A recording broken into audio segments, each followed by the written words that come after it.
제가 한국에 있을 때 한국 교회에서 유행했던 말이 있는데 참 이 말이 명언입니다. 인생의 방황은 하나님, 즉 예수 그리스도를 만나면 끝이 나고요, 신앙의 방황은 좋은 교회를 만나면 끝이 난다는 말이 있습니다. 이게 누가 하신 말씀인지 모르겠는데 하여튼 참 명언입니다. 그렇습니다. 인생의 방황은 예수 그리스도를 만나면 끝납니다. 모든 이 물품들이 만드는 공장이 있잖아요. 고장이 나면 그 공장에 가면 해결이 되는 것처럼 우리 인생의 삶을 창조하신 하나님 앞에 가면 우리 인생의 모든 문제는 해결이 될 줄로 믿습니다. 그런 의미에서 예수 그리스도를 만나게 되면 우리 인생의 고독과 좌절과 모든 실망에 대한 것들은 하나님 앞에 새로운 모습으로 세워진다는 말씀입니다. 신앙의 방황도 좋은 교회를 만나면 끝이 난다. 하나님이 기뻐 받으시는 좋은 교회를 만나면 예배의 감격이 있습니다. 예배를 드릴 때마다 하나님의 임재를 체험하게 됩니다. 말씀을 들으면 심령이 뜨거워지는 그런 체험이 일어납니다. 기도를 하면 하나님의 응답을 받게 됩니다. 예배에 대한 설렘과 성도들에 대한 진실한 사랑은 좋은 교회를 만날 때 비로소 가능하다는 말씀입니다. 지난주 우리 교회가 28주년 생일을 맞이하면서 제가 여러분에게 드렸던 말씀이 기억나십니까? 교회는 왜 있는가? 영혼을 구원하기 위해서 교회는 있는 겁니다. 그 이상도 그 이하도 아닙니다. 주님 오실 때까지 교회는 이 사명을 감당해야 할 줄로 믿습니다. 제가 이제 사실은 오늘부터 마태복음을 강의하려고 했는데 성령께서 새벽 예배 끝나고 기도할 때마다, 강대상에 기도할 때마다 제 마음을 두드리는 말씀이 있었어요.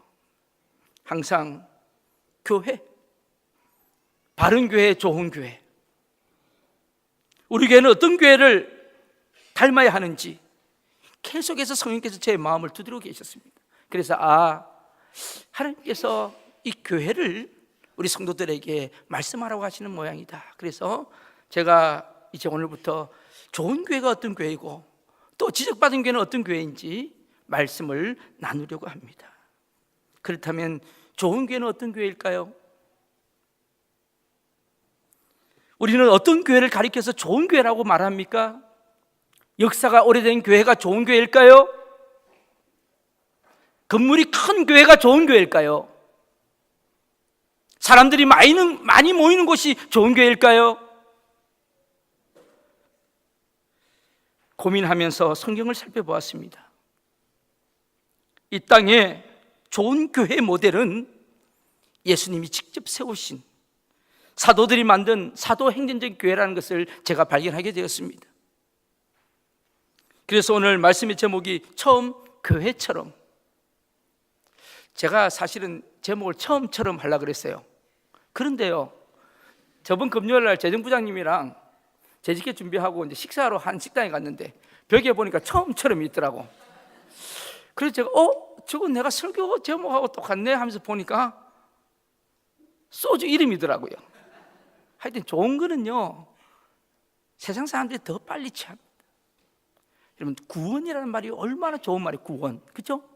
그런데 이 구원이 기독교 핵심인데 구원파들이 이걸 가지고 기쁜 소식 선교회라고, 여러분 기쁜 소식 선교회가 얼마나 좋은 말이에요. 그걸 이단들이 쓰니까 이게 구원 이야기하면 구원파가 아닌가. 여러분, 평화라는 말을 제일 많이 쓰는 사람이 누군지 아세요? 평화? 문선명이가 제일 많이 씁니다. 자기가 예수님하고 동기동창이라 그러잖아요. 동기동창이에요, 자기는. 근데 평화라는 말을 참 많이 씁니다. 그래서 뭐 평화 말이 들어가면 통일교가 아닌가. 그리고요, 주님이 재림하신다는 게 얼마나 벅찬 소식입니까? 주님 오실 때 다 됐는데, 준비해야 되는데. 근데 재림 이야기하면요, 저것도 이단 아닌가. 그 좋은 말을 담이 선교가 써가지고 엉망진창을 만들어놨잖아요. 요한계시록을 설교하면요, 저 신천지 아닌가 그런다니까요. 그래서 제가 다음 주부터 요한계시록 하려고요. 요한계시록의 7교회를 향해 하시는 말씀을 제가 선포하려고 합니다. 좋은 거는 다 이단들이 있습니다. 좋은 교회는 어떤 교회냐? 오늘 이 사도행전적 교회 중에서 처음 교회가 있어요. 초대교회 생기기 전에 있었던 교회, 그래서 처음 교회라고 제가 말씀드리고 싶어요. 지상의 첫 교회죠. 그 교회는 건물도 없었어요. 제도도 없었어요. 오직 교회 공동체만 있었습니다. 오늘 그 공동체를 한번 우리가 보려고 합니다. 여러분, 한 공동체의 수준은요, 그 공동체가 얼마나 자기 반성을 하느냐, 할 수 있느냐에 따라서 그 공동체의 질이 달라집니다. 우리 인간은요, 하나님 창조하실 때에 자기의 잘못을 보고 회개하고 돌아볼 수 있는 그런 은혜를 주셨어요. 그래서 인간은 점점 발전하는 존재입니다. 여러분, 1000년 전의 돼지나 개나 소나 500년 전의 돼지나 개나 소나 지금 오늘날 돼지나 개나 소나 같아요? 달라요? 달라요? 옛날 1000년 전의 소는 눈이 2개인데 오늘 소는 눈이 하나입니까? 아니, 똑같아요. 왜 그럴까요? 짐승들은 그런 능력이 없어요. 그러나 우리 인간에게는 이런 자정 기능이 있습니다. 그래서요, 제가 이 말씀을 보면서 느낀 것은 좋은 교회는 자기의 허물과 여러 가지 부족한 것을 고백하면서 하나님 앞에 세워져 가는 교회가 참 좋은 공동체라고 생각이 듭니다. 미성숙한 공동체는 어떤지 아십니까?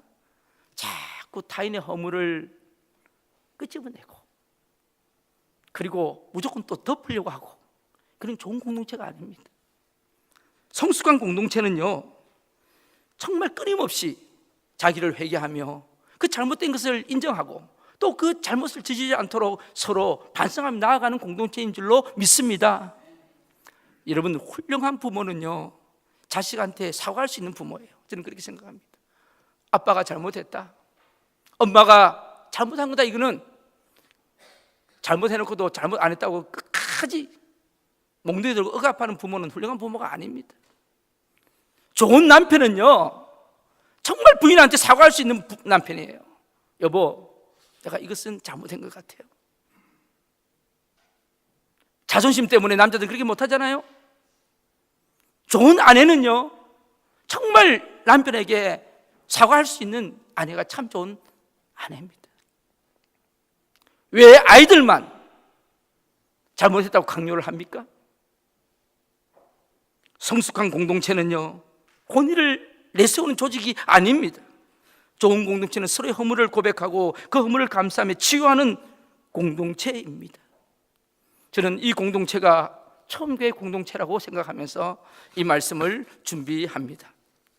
지상 처음 교회는 달랐어요.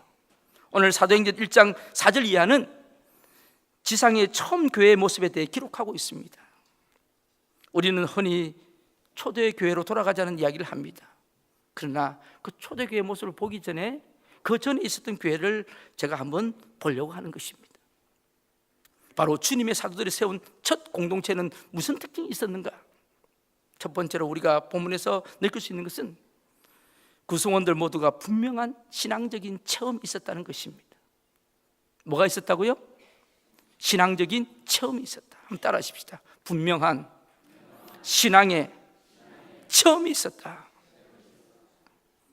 첫 교회 구성원들은요, 의도적으로 모인 단체가 아닙니다. 우리 교회 세우자, 우리 개척교회 하자, 그렇게 해서 모인 곳이 아닙니다.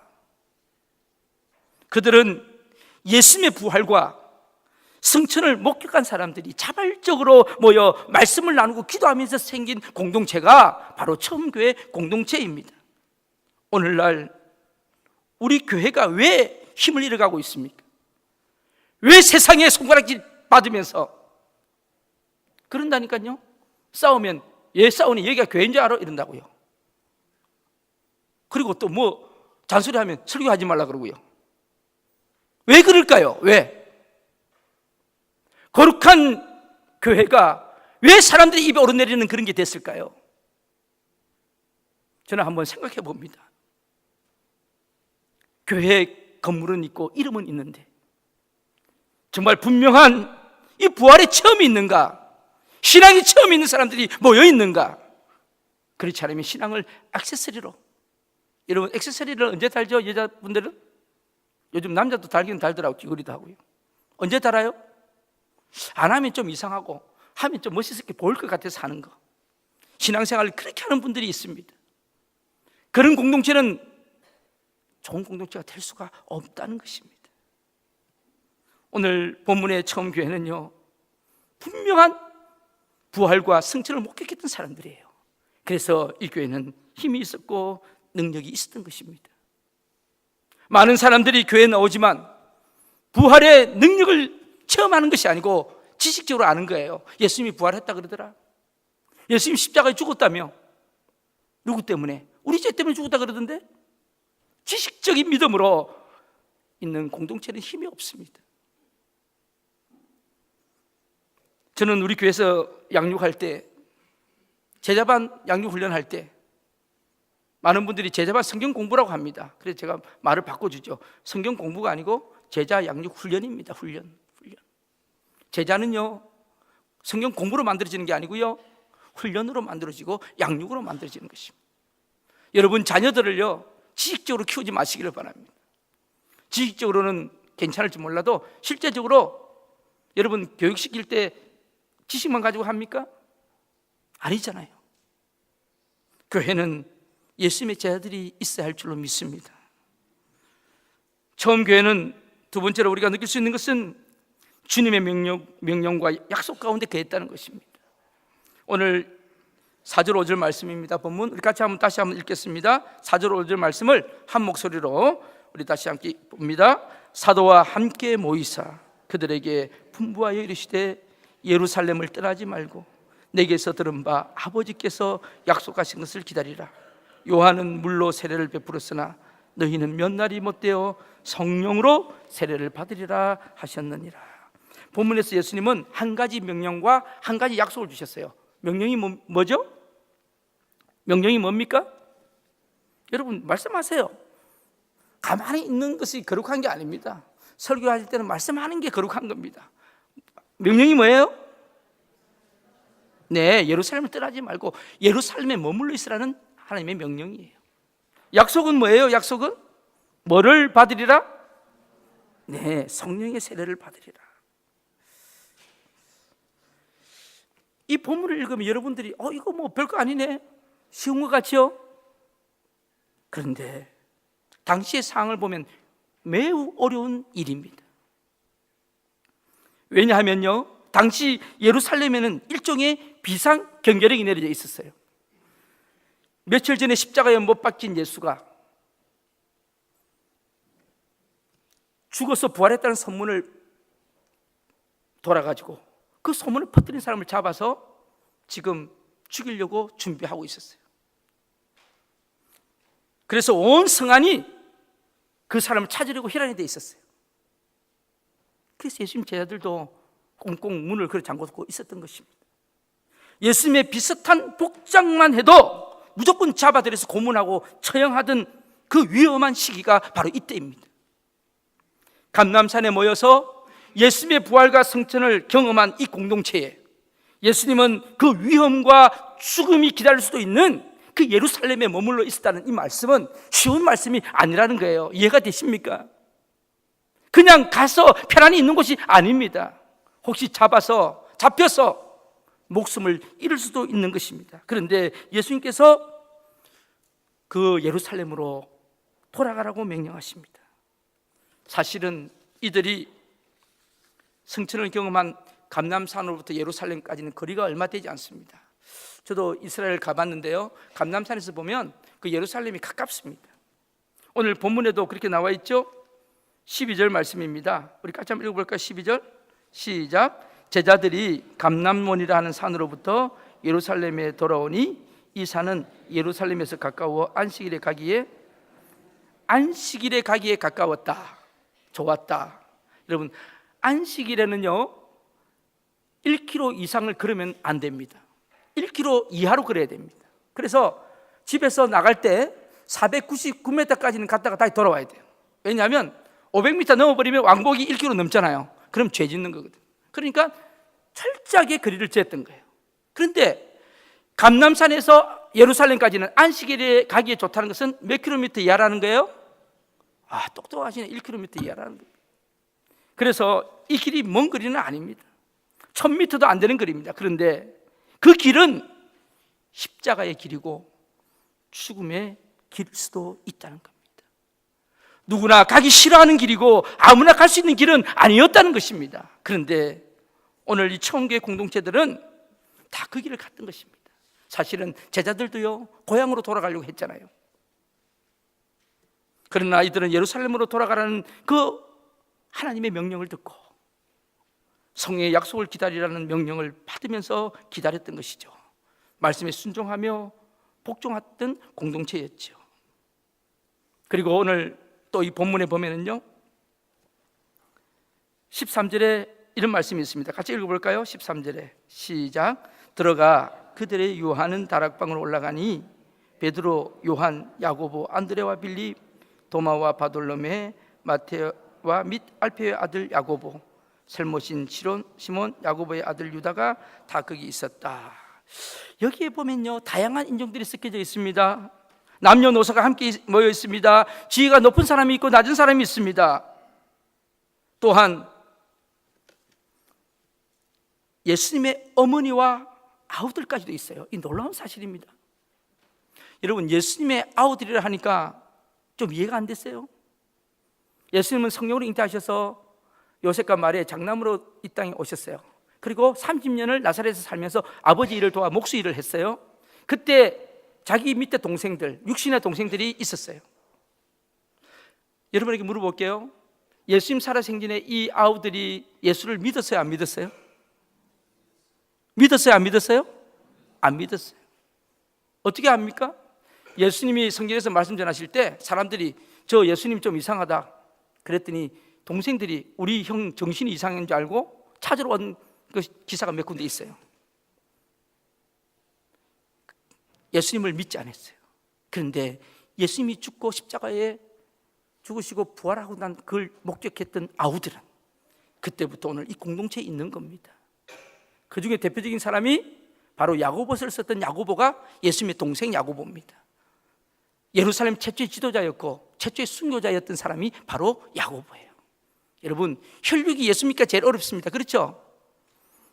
가족 전도하기가 참 어렵잖아요. 그런데 예수님을 30년 동안 봤던 이 동생이 부활하신 예수님을 만나고 난 뒤에 그리스도인이 되었다는 놀라운 사실입니다. 오늘 본문에 보니까 많은 사람들이 다 함께 한 마음으로 모였습니다. 예수님의 부활의 증인이라는 그 하나만으로 모였던 것입니다. 친교 과잉증이라는 말이 있어요. 친교 과잉증.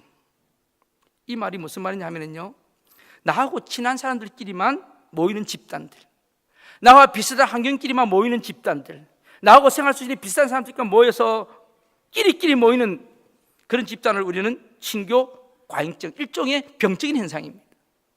그런데요, 답답한 것은 이 친교 과잉증에 걸린 사람들은 자기가 병든 자라는 걸 몰라요.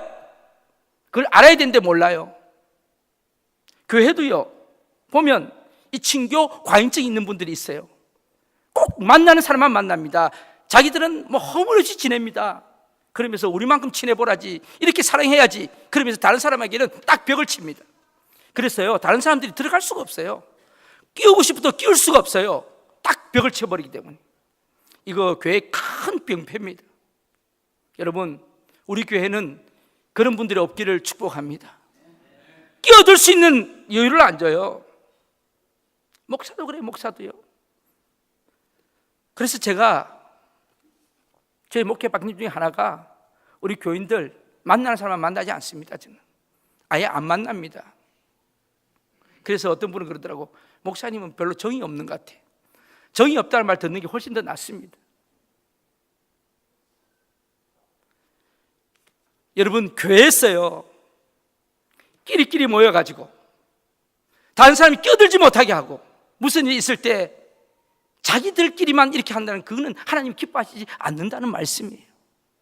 오늘 마음을 같이 했다, 예수 이름의 아래 하나 된 공동체였다, 우리가 한번 되새겨볼 필요가 있습니다. 14절 말씀입니다. 14절 말씀 같이 읽겠습니다. 여자들과 예수의 어머니 마리아와 예수의 아우들과 더불어 마음을 같이하여 오로지 기도에 힘썼다. 마음을 같이하여. 여러분, 마음을 같이 한다는 게 얼마나 어려운 말입니까? 쉽습니까? 어렵습니다. 3명이 모인 곳에 3명의 마음이 있고요, 4명이 모인 곳에 4명의 마음들이 있더라고요. 부부가 30년을 함께 살아도요, 앙당거리고 다투고 싸우는데요. 여러분, 마음이 하나 된다는, 같이 된다는 건 쉬운 게 아닙니다. 내 속에서 태어난 자식들도 나와 같이가 않는데 어떡합니까? 마음이 온전히 하나일 수는 없어요. 그러나 마음을 같이 할 수는 있습니다. 같이 할 수는 있어요. 좋은 교회 공동체는 마음이 똑같을 수는 없지만은 마음은 같이 할 수 있다고 생각합니다. 오늘 저와 여러분들이 이런 공동체가 되기를 바랍니다. 마지막으로 처음 교회는 어떤 교회였습니까? 기도가 넘치는 교회였습니다. 기도하는 교회였습니다. 예수님의 부활과 성천을 체험하고 예루살렘으로 돌아온 그들은 체포가 두려워서 다락방에 모였어요. 한 곳에 모였거든요. 근데 뭐 했나요? 기도했습니다. 근데 저는 오늘 이 본문을 보면서 모인 사람이 15절에 보면 120명이었다 그랬습니다. 모인 수가 약 120명이었다. 고린도전서에 보면 예수님이 승천하실 때 봤던 사람들이 몇 명이라고 기록되어 있습니까? 고린도전서 15장에 약 500여 형제들이 봤다 그렇게 기록되어 있습니다. 그런데 오늘 본문에 보면 120명이 기도하고 있습니다. 380명 다 어디로 갔을까요? 그 생각이 드는 거예요. 제가 380명 어디로 갔을까? 똑같이 예수님의 부활을 받던 사람이고 성천을 받던 사람인데, 목격했던 사람인데 380명은 어디로 갔을까요?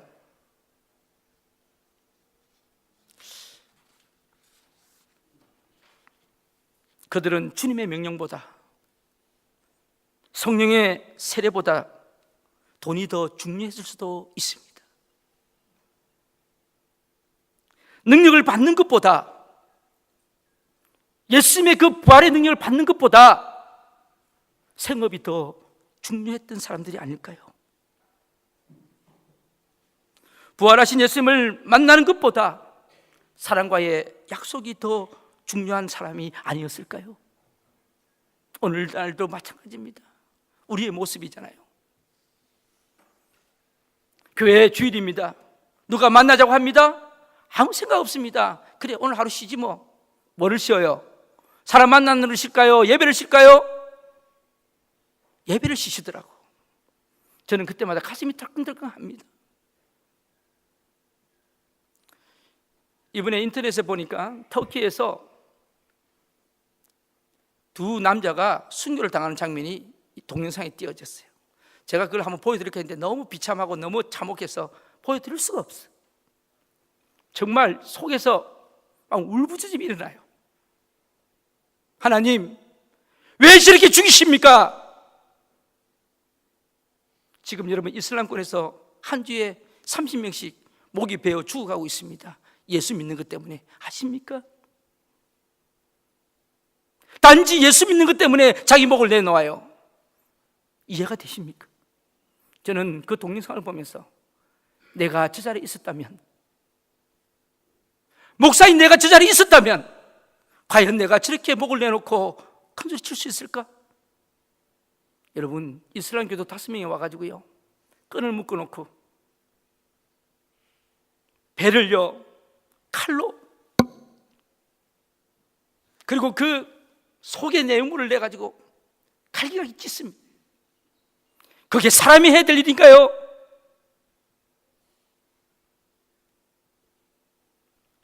나이가 많이 드신 분들도 아니었어요.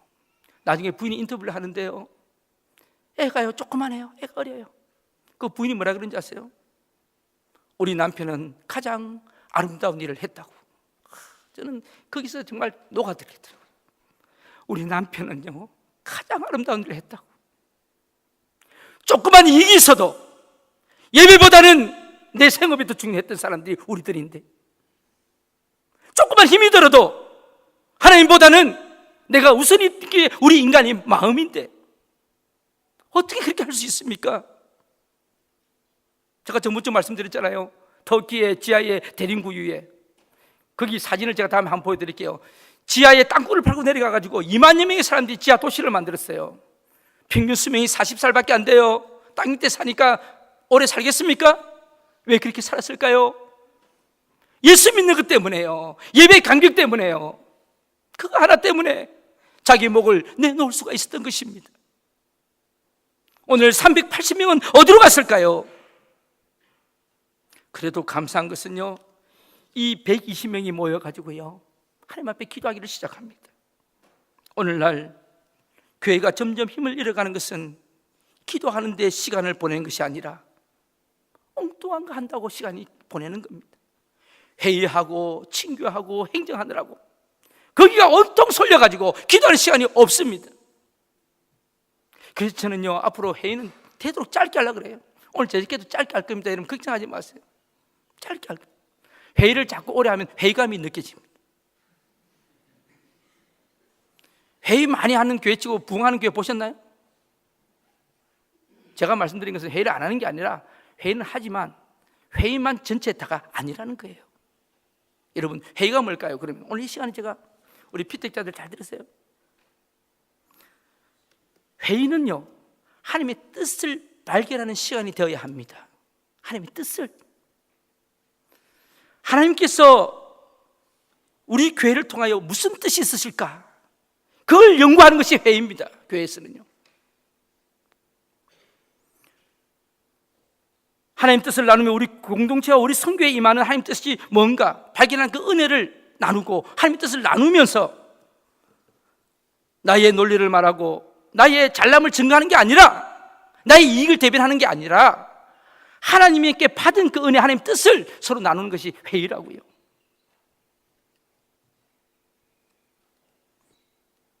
내가 발견한 하나님의 은혜를 내놓고 비교하면서 합의에 이르러야 할 회의가 합의에 이르지 못하면 다시 한번 우리가 기도하면서 성령님께서 우리 교회를 통하여 무슨 일을 하시기를 원하시는지 기도하는 그게 회의라고 저는 생각합니다. 회의가 합의 안 됐다고 원수가 되어버립니다. 원수가 교회에서요. 끝나고 나면 원수가 돼요.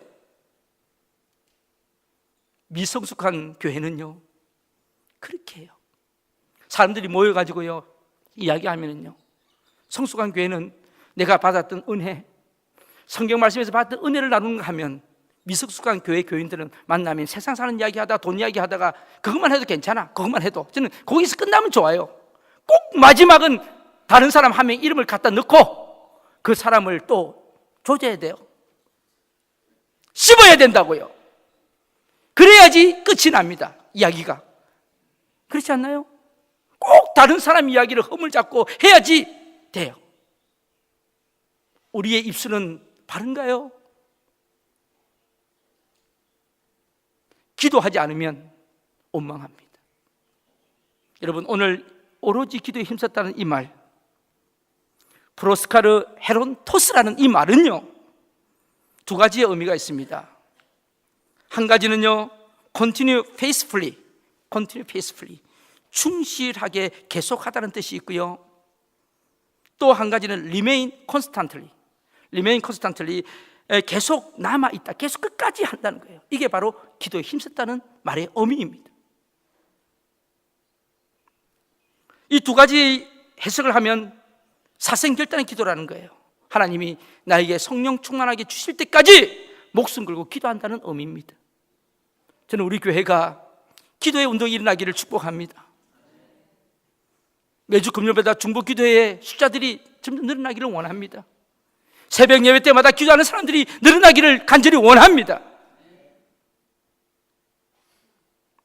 마치 야복강에서 야곱이 당신이 내게 축복하지 아니하면 내가 당신을 가게 하지 아니하겠나이다 했던 것처럼, 여러분, 기도하는 사람들은 비전이 있습니다. 기도하면 하나님 꿈을 주십니다. 무릎을 꿇으면 가나안 땅에 들어갈 수가 있습니다. 가나안 땅에 들어갈 수 없는 사람들은 원망하며 불평합니다. 그러나 가나안 땅에 들어가는 사람들은 무릎 꿇고 기도합니다. 오늘 여러분, 우리는 기도하나요? 불평하나요? 기도하시나요? 걱정하시나요? 하나님을 만나시나요? 사람을 만나시나요? 오늘 처음 교회는 오로지 기도에 힘썼다고 기록합니다. 기도만 하라는 소리는 아닙니다. 기도 위에 행하고 나가는 뜻입니다. 기도하지 않고 행하는 모든 일은 반드시 결점이 있습니다. 사업하시는 분들 잘 들으세요. 기도하지 않고 사업하는 그 사업은요, 열매들이 그렇게 많지 않습니다. 기도하지 않고 하는 모든 일들에게는 열매가 별로 없습니다. 제가 목격했습니다. 그런데 기도하면서 하는 사업이나 생업이나 무슨 일이든지 기도하게 되면 처음에 어려울지 몰라도 점점 시간이 갈수록 열매가 있습니다. 그게 기도의 열매입니다. 오늘 우리 교회가요, 저는 딱 만 2년이 되었잖아요. 저는 어저께 애프터스쿨 음악 발표를 하면서 하나님 앞에 감사해서, 하나님, 부족한 종의 기도에 응답하신 하나님을 찬양합니다. 어제 한 우리 15명, 20명 가까운 아이들이 발표를 하는 모습을 보면서, 하나님, 이제 우리 교회가 이 서쪽 지역에서 많은 사람들에게 영향을 끼칠 수 있는, 예수의 생명을 나눌 수 있는 그런 교회가 되기를 간절히 저는 기도했습니다. 오늘 그 기도 속에 저와 여러분이 익숙해지기를 간절히 축복합니다. 여러분, 열매가 중요합니다. 하나님은 열매를 원하십니다. 우리 교회가 이름만 있는 교회가 되기를 원하지 아니하십니다. 참 감사하게도 저는요, 우리 교회가 그래도 올해부터 선교가 시작되었잖아요. 저번 주 바누아투 선교사님 와서 보고하는 거 들으시잖아요. 우리가 아이 4명을 키우고 있습니다. 바라건대 이 아이들이, 저는 단순히 끝내려고 하지 않습니다. 끝까지 그 애들을 키울 겁니다. 여러분, 꾸준히 하는 게 중요해요. 꾸준히. 어떤 분은요, 변덕스럽게 조금 하다가 안 해요. 여러분, 그거는 선교가 아닙니다. 한번 했으면 끝까지 해야 돼요. 끝까지. 저 4명이 자라서 그 부족의 지도자가 될 때까지 우리는 도와줘야 됩니다. 그래야지 하나님이 기뻐하시지 않겠습니까? 아멘이십니까? 조금 하다가 티낸다고 또 다른 사람 바꾸고. 주보 보세요. 주보. 교회 주보 보면 잔뜩이야, 잔뜩. 뭐 선교, 어우, 저는 속으로 이 선교를 다 어떻게 하냐고. 교회는 조그만한데 훌륭하다 보면은 이름만. 여러분, 하려면 실질적으로 하세요. 도와주려면 확실하게 도와주시든지, 안 그러면 안 도와주시든지, 기도해 주시든지. 여러분, 사람이요, 살아가는 것도 마찬가지입니다. 사람이 분명해야지 그 사람이 신뢰를 받는 겁니다. 인간도 그렇잖아요. 인간 인격도 그렇잖아요. 그렇죠? 그런데 말이 다르고 행동이 다르고 왔다 갔다 하면 하나님이 기뻐하시겠냐고요. 사람도 인정하지 않는데. 우리 교회가요, 좋은 교회가 되고 바른 교회가 되려면 그걸 가져야 돼요. 지금 우리 간호대학 장학생 우리 스칼라십도 주고 있고, 또 피지에도 지금 선교를 하고 있는데, 참 감사한 것은 이번 $10 선교 헌금이, 제가 어제 보고를 받았어요. 우리 재직회가 이제 곧 있는데, 끝나고 봤는데 작년에 우리 부수장들이 모여서 예산을 짜는데 20%를 정액했습니다. 20%. 여러분, 20%라는 것은, 이거는 말은 20% 말하기 좋은데 이게 쉬운 게 아니에요. 부수장들이 뭐라 그런지 아세요? 목사님, 야, 이거 이만큼 더 헌금이 들어오려고 그러면 한 주에 얼마씩, 매주에 얼마씩 계산하니까 저도 답답해요. 저도 계산하니까 답답해요. 저도 걱정이 됐어요. 어저께 3, 4분기 끝나고 재정부장님이 저한테 보고를 하러 왔는데 75%가 돼야지 3, 4분기 목표 달성한 거 아닙니까? 그렇죠? 산술적으로 보면. 그런데 어저께 제가 보니까 우리 예산이 수입이 88%를 넘었더라고. 할렐루야. 하나님의 은혜입니다. 물론 쓴 거는 100% 쓰더라고요. 쓴 거는 103% 쓰더라고요. 적자지요? 근데 여러분, 걱정하지 마세요. 적자가 돼야지 교회가 건강한 교회입니다. 돈 쌓아놓고 어디 쓸까 하는 교회는 타락한 교회입니다. 여러분, 가정생활도 돈이 너무 많으면 타락합니다. 돈 많은 분들 빨리빨리 그거 소비하세요. 이렇게. 그 돈 많으면 타락합니다. 오늘 우리 교회가 하나님 앞에서 좀 그런 교회가 됐으면 좋겠어요. 기도하면서 우리 오클랜드 한인교회가 왜 이 자리에 있어야 하는지를, 이유가 뭔지를 아시는 저와 여러분이 되기를 바랍니다. 교회는 각각의 교회를 향한 주님의 뜻이 있기에 그 자리에 있어야 합니다. 각각의 교회를 향한 주님의 크신 뜻이 있기 때문에 그렇습니다. 오늘 왜 우리 교회를 이 서쪽 지역에 하나님 세워주셨는가? 여러분, 항상 목적을 가지고 살아야지 그 사람의 방향이 바로 갑니다. 목적이 없으면 엉뚱한 데로 갑니다. 여러분 인생도 그렇게 사시기를 바랍니다. 우리 자녀들 그렇게 키우시기를 바랍니다. 저는 우리 애들, 어린 애들 낳고 나서 신방 가면은요 꼭 하는 이야기가 있습니다. 당신의 수준대로 키우지 마세요. 여러분들 꼭 자기 부모 아버지 수준에 키우려고 그래요. 그러면 그 수준밖에 안 돼요. 그런데 하나님의 수준대로 키우세요. 위대한 인물이 될 줄로 믿습니다. 하나님의 인물로. 오늘 여러분 우리 교회가요 우리 수준만큼 있으면 안 돼요. 물론 우리 수준만큼 있어도 뭐 괜찮아요. 그러나 거기서 넘어서는 교회가 위대한 교회가 될 줄로 믿습니다. 저는 우리 교회가요 이제는 교회가 위대한 교회가 되기를 원해요. 하나님 앞에 쓰임받는 교회가 되기를 간절히 기도하고 있습니다. 이제 한번 두고 보세요. 수년 후에 어떤 일들이 벌어지는지. 지금 하고 있는 우리 프로젝트들이 다 이루어질 것입니다. 저는 지금까지 22년 동안 목회하면서 하나님이 다 이루어 주셨어요. 하나님 뜻인 것은 다 이루어 주셨어요. 우리 교회가 그렇게 될 것입니다. 여러분 함께 저를 좀 따라서 와주시기를 축복합니다. 그래서 우리가 함께 하나님 영광을 위하여 쓰임받기를 원합니다. 그런 교회가 되기를 원합니다. 기도하시겠습니다.